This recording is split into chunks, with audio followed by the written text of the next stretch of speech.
Dan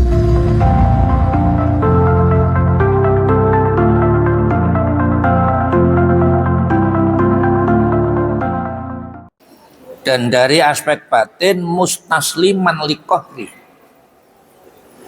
Batin dalam arti tata kelola hati kita,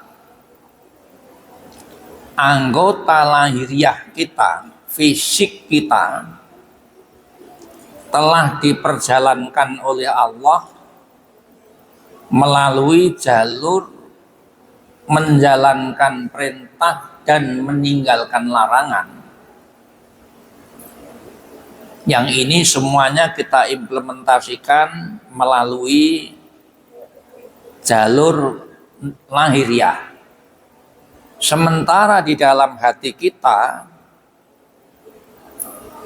Allah Ta'ala telah menganugerahkan kepada kita mustasliman liqahri, orang yang secara akidah hati kita telah menyerah, pasrah, tanpa ada komplain, apalagi berontak terhadap ketentuan Allah yang Maha Qahhar. Di sini memakai redaksi liqahrihi karena ketentuan Allah ini ada yang menyenangkan, ada yang tidak menyenangkan. Dianggap ketentuan itu menyenangkan kalau kebetulan seiring dengan kepentingan-kepentingan diri kita. Ada yang dianggap tidak menyenangkan kalau kebetulan ketentuan Allah itu tidak sesuai dengan harapan dan kepentingan kita. Meskipun ketentuan yang bersifat menyenangkan kita ataupun sebaliknya, maka yang telah menjadi ketentuan Allah pasti terjadi. Maka menggunakan qahhar. Qahhar itu maha diktator. Apa yang menjadi keinginannya pasti itulah yang terlaksana. Nah, seringkali sikap batin kita terhadap ketentuan Allah ini tidaklah istiqomah. Ketika merasa bahwa ketentuan Allah ini sesuai dengan harapan kita, baru kita merasa menerima dengan luapan kegembiraan. Tapi pada saat sebaliknya, yang ada adalah menyesal, meratapi, dan seterusnya.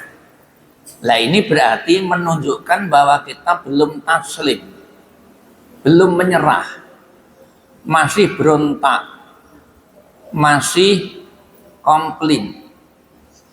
Nah, kalau secara lahiriah kita sudah diperlakukan oleh Allah dengan panduan syariat, perintah-perintahnya kita lakukan, larangan-larangannya kita jauhi dan kita tinggalkan. Sementara dalam hati kita menyerah, rindu, menerima apa yang telah menjadi ketentuan Allah dengan sifat qahharnya. Nah, ketika kita sudah bermodalkan dua sisi ini, sudah dikaruniai Allah dua modal utama ini, lahiriahnya sudah mengikuti jalur syariat, yang diperintahkan sudah kita lakukan, yang di larang sudah kita tinggalkan dan kita jauhi. Meskipun kata-kata kita ini sendiri majazi, sebab apa? Sebab kita bisa melakukan ketaatan, melakukan perintah Allah ya semata karena pertolongan Allah. Kita bisa menjauhi dan meninggalkan larangan Allah ya semata karena pertolongan Allah. La haula wala quwata illa billah. Untuk memudahkan redaksi saja masih meminjam kata-kata kita. Hakikatnya adalah kita diperlakukan Allah secara lahiriah, menjalankan perintahnya dan menjauhi larangannya. Dari aspek batin, kondisi hati kita menyerah dan menerima semua ketentuan Allah, baik yang menyenangkan maupun yang sebaliknya, dengan penyerahan yang penuh, dengan ridho, taslim. Nah, kalau sudah seperti itu, faqad a'dhamal minnata 'alaika, itu menunjukkan bahwa betul-betul Allah telah memberikan anugerah yang agung kepada kita. Nah, kalau sudah seperti itu, kenapa kita tidak bersyukur? Anugerah Allah mana lagi yang masih harus kita pertanyakan, kita persoalkan? Kalau lahiriah kita ternyata sudah dikawal dengan syariat, dan kemudian Allah memperjalankan kita dalam jalur imtithalul awamir wattinabun nawahi, menjalankan perintah dan meninggalkan larangan, sementara kondisi batin kita, hati kita menerima, tidak melakukan penyesalan, berontak, protes, dan seterusnya, ini mustasliman. Mustasliman, ya. Ini sebenarnya akar katanya sama dengan musliman. Ya. Kalau ditarik panduan ad-din, agama kita kan disebut Islam. Islam itu dari aslama, yuslimu, islaman. Nah, kata-kata Islam ini bisa diartikan Islam dalam arti menyerah, hanifan musliman. Dengan penyerahan itu kemudian muncul makna yang kedua, yaitu musliman itu menyelamatkan. Sehingga aturan agama kita secara syariat ada panduan sesuatu yang wajib dilakukan, ada sesuatu yang wajib ditinggalkan. Perintah-perintahnya harus dilakukan, larangan-larangannya harus ditinggalkan,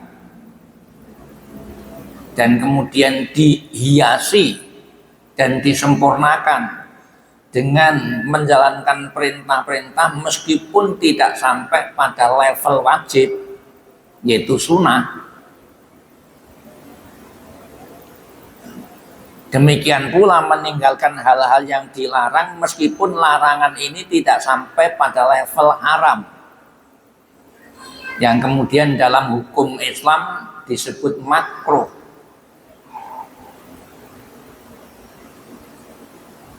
Kemudian di antara itu yang tengah ada yang namanya mubah. Ada wajib, ada sunnah, ada mubah, ada makruh, ada haram. Ini klasifikasi hukum, ketentuan hukum. Nah, yang mubah pun Dalam konteks ini tidak sampai pada tingkat sunnah apalagi wajib, tapi mubah. Akan tetapi menjalankan sesuatu yang status hukumnya mubah pun bagi kita masih ada potensi untuk meningkatkan kualitas keutamaan dalam kehidupan. Kenapa? Sebab ketika kita melakukan sesuatu yang mubah, pada saat yang sama pasti kita meninggalkan hal-hal yang dilarang.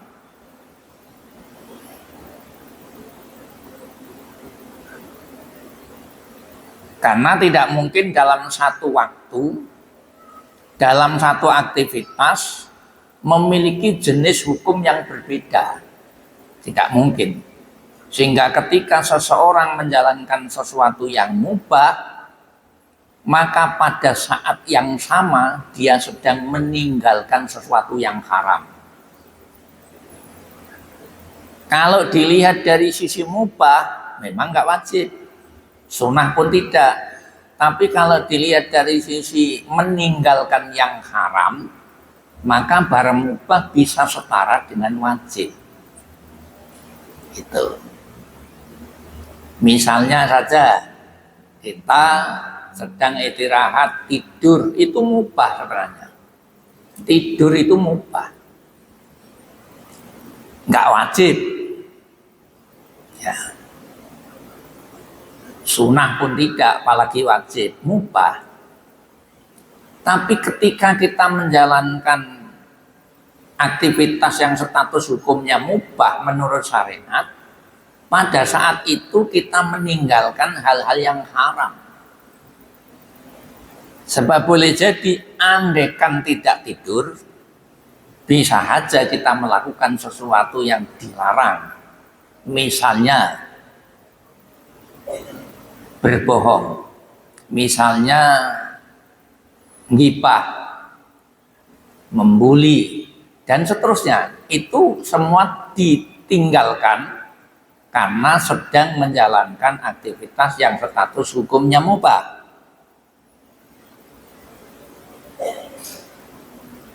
Secara lahiriah sudah melaksanakan perintah Allah, sementara batin menyerah sepenuhnya kepada ketentuan Allah, meskipun ketentuan ini tidak sesuai dengan harapan, maka sebenarnya kita telah menerima anugerah Allah yang sangat agung, yang harus kita syukuri. Harus disyukuri.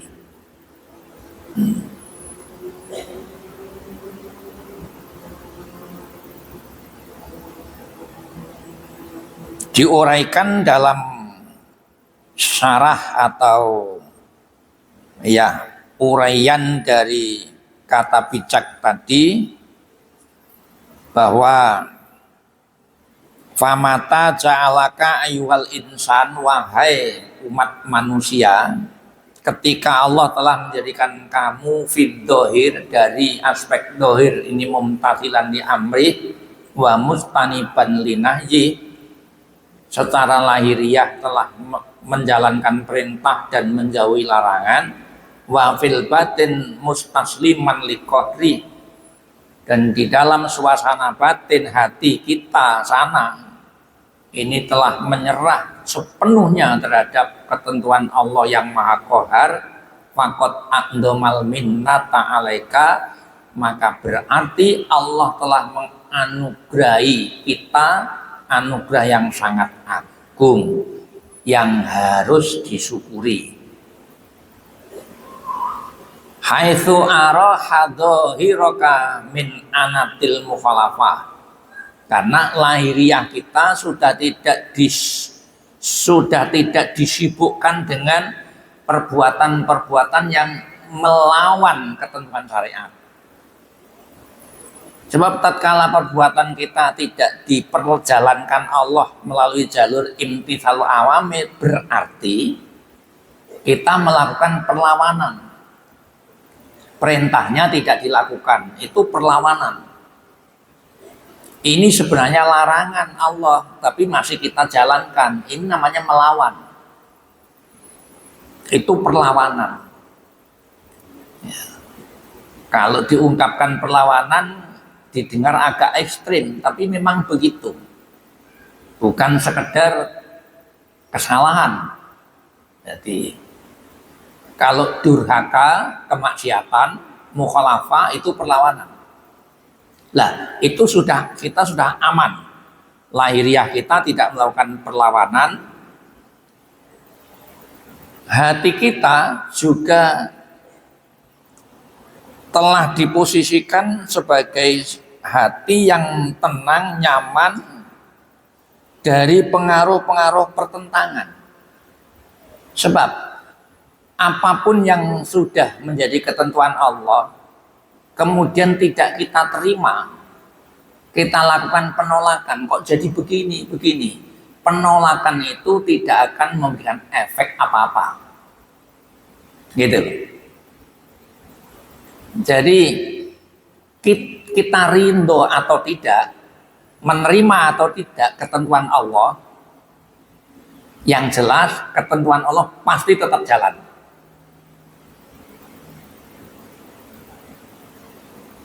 Kalau ungkapan akidahnya, tauhidnya adalah wa kullu amrin bil qada'i wal qadar wa kullu maqdurin fama anhu mafar. Segala sesuatu yang terjadi dalam kehidupan ini sudah sesuai seiring dengan ketentuan Allah, dengan qada dan qadar Allah. Itu. Keberadaan kita yang sedang iktikaf di Masjid Nurul Jannah saat ini itu ya karena dikontok dan dikodar Allah seperti itu. Sedangkan wa kullu makdurin fama anhu mafar. Setiap hal yang telah ditentukan oleh Allah, dikontok dan dikodar Allah, fama anhu mafar, maka tidak ada jalan untuk menghindar dari itu. Sehingga ketentuan Allah, baik yang menyenangkan maupun sebaliknya, kita terima maupun kita tolak, tidak ada efek apa-apa. Hanya bedanya, kalau kita menerima, menyerah, suasana batin nyaman, lahirlah syukur. Tapi ketika sebaliknya, kita melakukan perlawanan batin, kok jadi begini? Yang muncul adalah kegalauan demi kegalauan tanpa bisa mempengaruhi keadaan yang berjalan. Artinya kita menerima qada qadar Allah tetap berjalan, tapi kita dipuji oleh Allah karena kita bersyukur. Tapi kalau kita tentang, kita tolak, qada qadar ya tetap berjalan, tapi kita dimurkai oleh Allah. Kenapa? Karena menentang itu. Nah, sebenarnya kalau dilihat dari situ, maka tidak ada jalan lain bagi kita selain harus menerima kenyataan ketentuan Allah yang maha qahar tadi itu. Kalau masih tersimpan sejumlah pertanyaan, bagaimana bisa menerima, bisa menyerah di dalam hati, wong fakta lahiriahnya seperti ini. Yang saya lakukan ini. Tapi jadinya begini. Ini masih ada otak-atik seperti itu. Itu bagaimanapun mencerminkan bahwa dia tidak menyerah. Masih melawan. Karena apa? Karena yang dilihat adalah, atau media untuk melihatnya adalah dengan kacamata keinginan nafsu. binandorin nafsi wal hawa, dengan pandangan keinginan hawa nafsu, bukan dengan pandangan kasih sayang Allah. Sebab meskipun Allah ini juga bersifat Al-Jabbar, Al-Qahhar, yang maha mendesak, maha memaksa, tapi Allah juga memiliki Ar-Rahman, Ar-Rahim, Ar-Ra'uf, Al-Halim, Al-Karim. Ini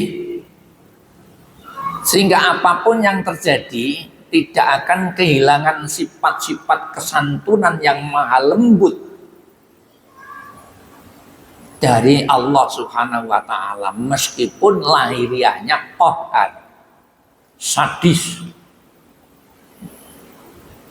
Gitu. Jadi kesimpulan dari makalah ini, para jamaah rahimakumullah,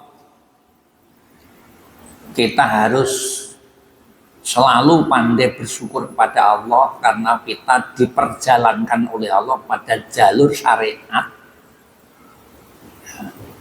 Terbukti perintah-perintah Allah sudah kita laksanakan.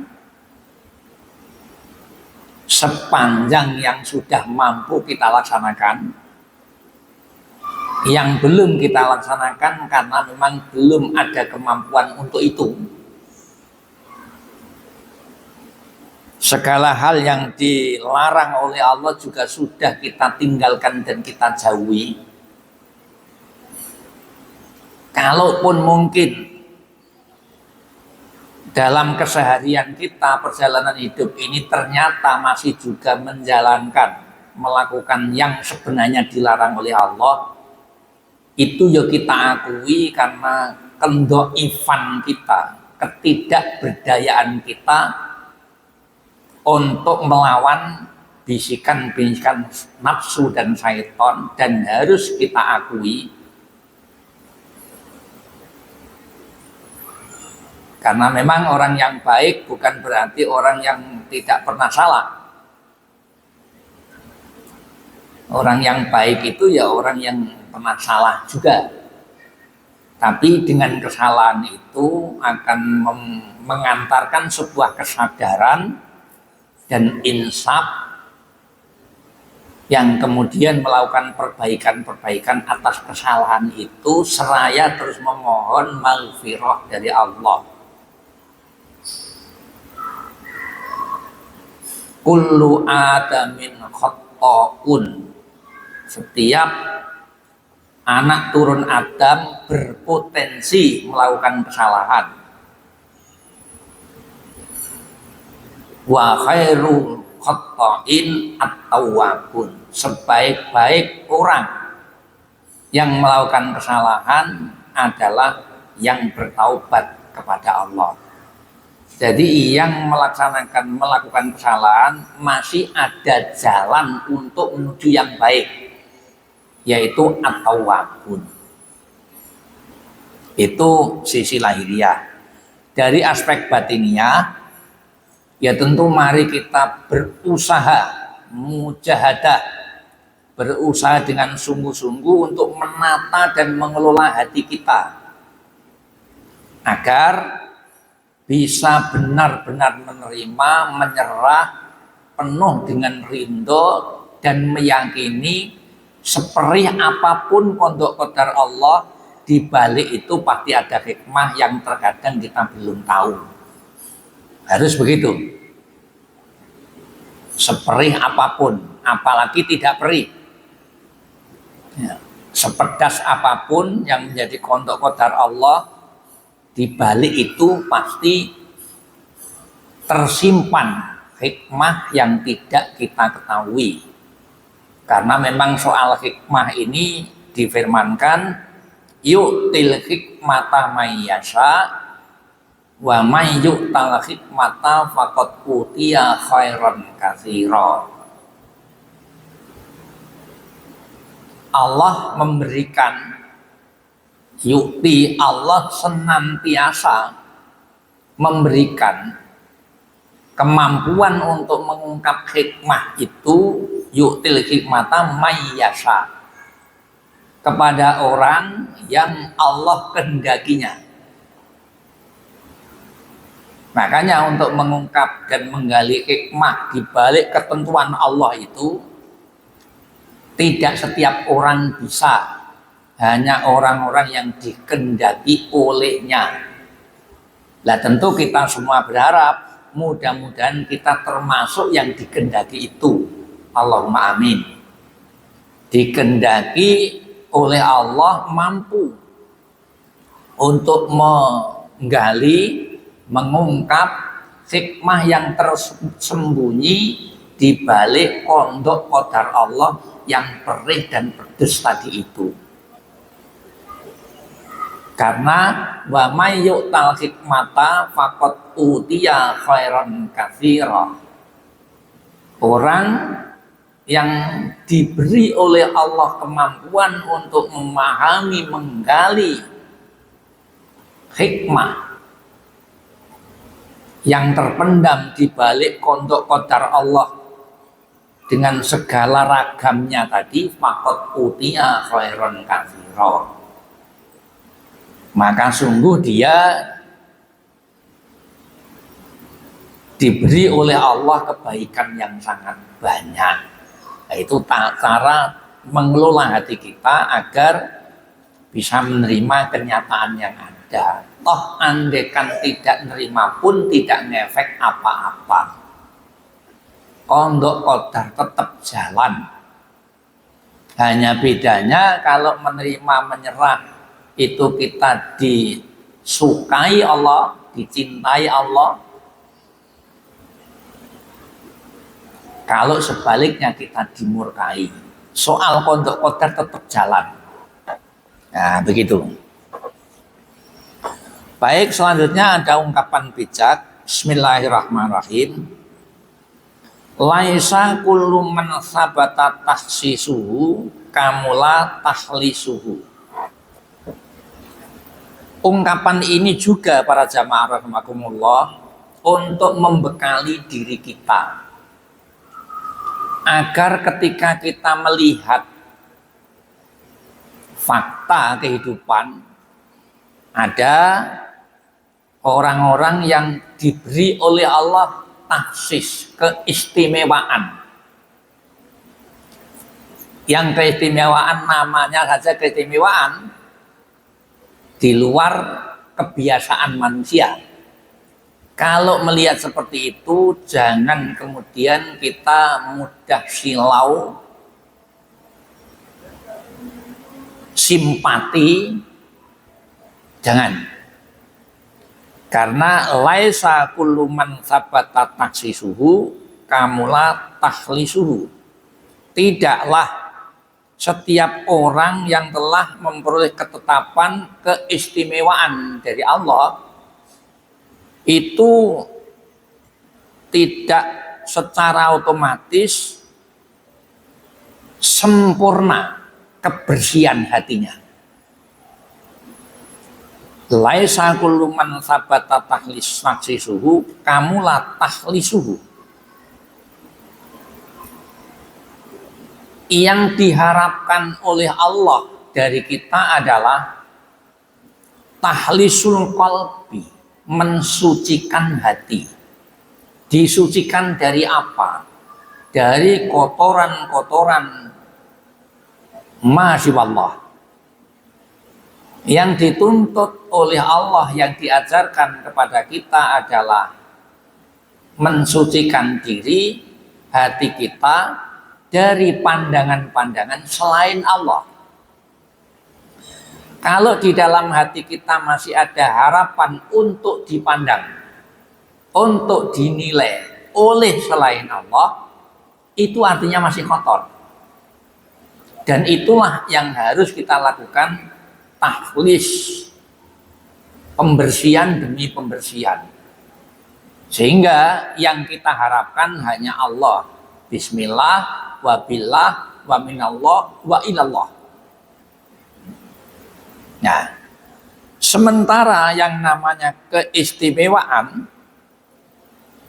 keistimewaan ini artinya kalau dalam kajian tasawuf itu sering disebut karomah. Sebutannya karomah.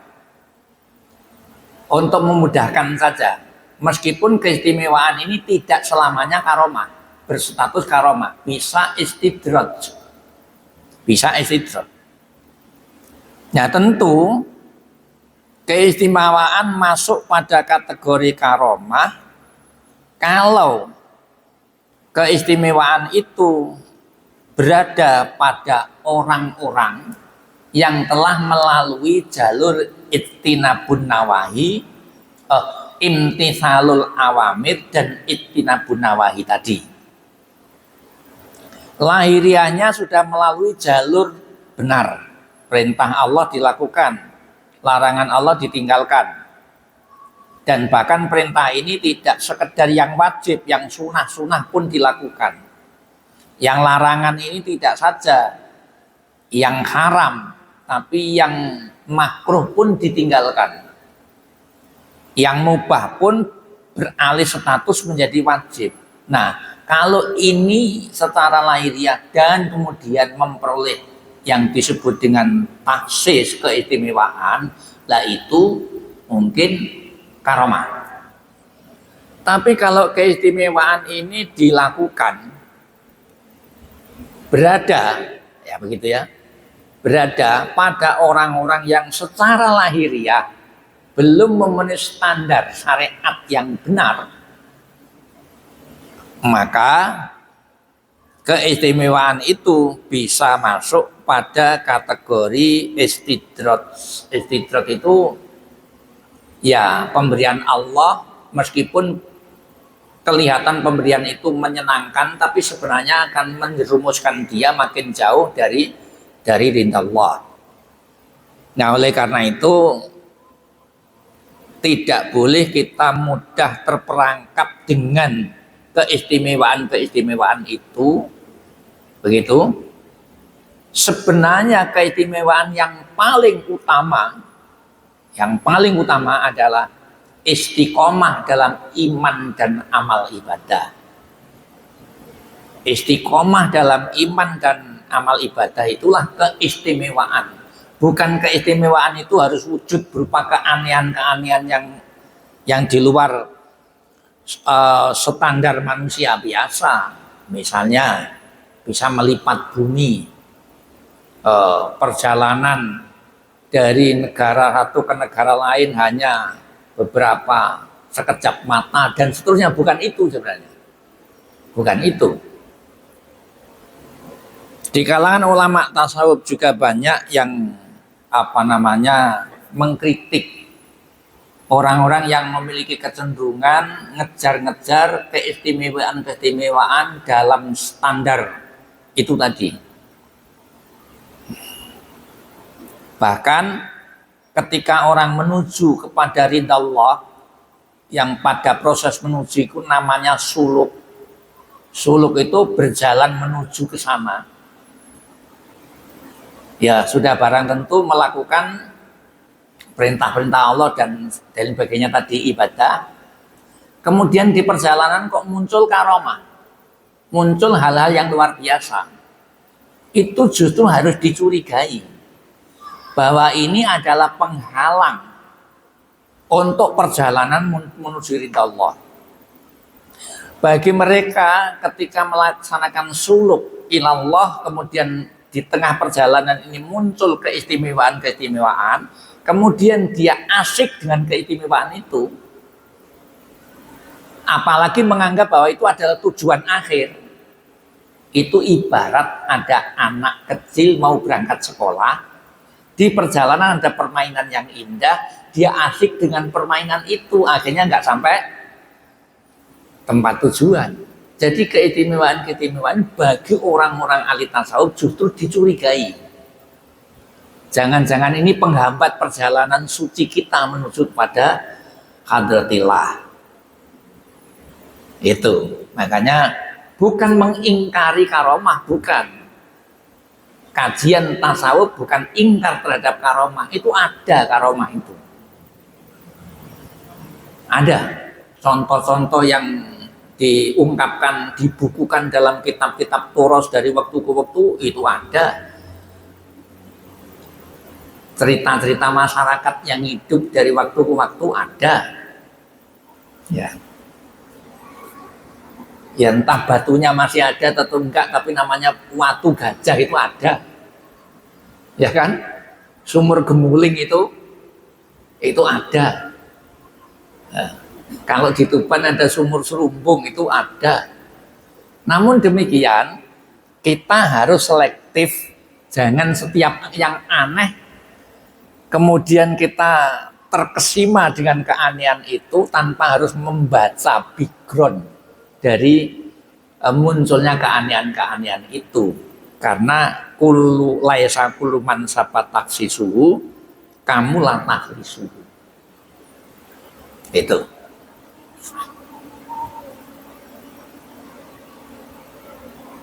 Ini bapak saya itu pernah cerita ya, tahun 50-an. Namanya anak muda masuk pada gerakan pemuda Ansor waktu itu ya, tahun 50 sampai gontokan antara kaum santri dan kaum PKI itu sangat keras lah.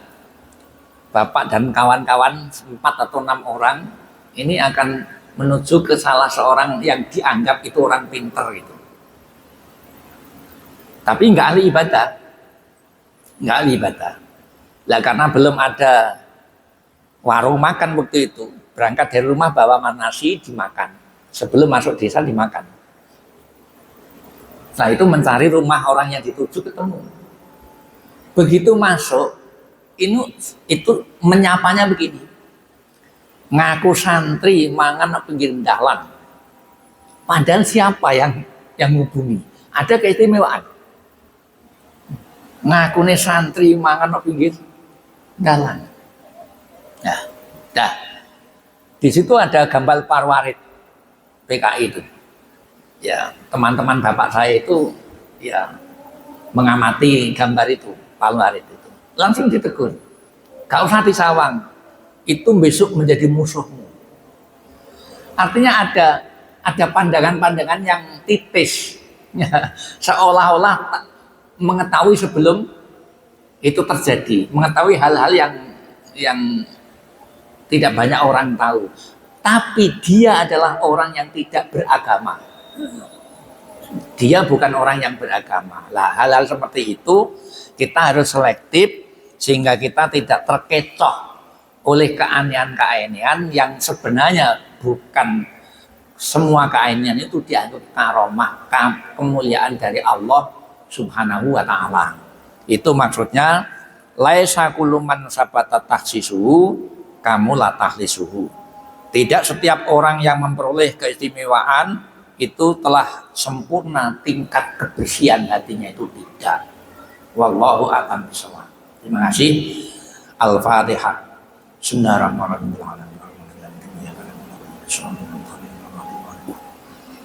Bismillahirrahmanirrahim. Hamdan ya fi ni'amah wa ikabu madita ya rabbana lakal hamdu kama yanbaghi li kawani sultanik. Allahumma anfa'na bima 'allamtana innaka 'ala kulli syai'in qadir. Allahumma ij'al hadzal makan wa hadzal majlis wa amaran bi ibadika sholihin bi jahi sayyidil mursalin la haula wa la quwwata illa billahil azim. Rabbana atina fid dunya hasanah wa fil akhirati hasanah wa qina adzabannar. Sallallahu alaihi wa ala alihi wa sallam. Alhamdulillahirabbil alamin. Assalamualaikum warahmatullahi wabarakatuh.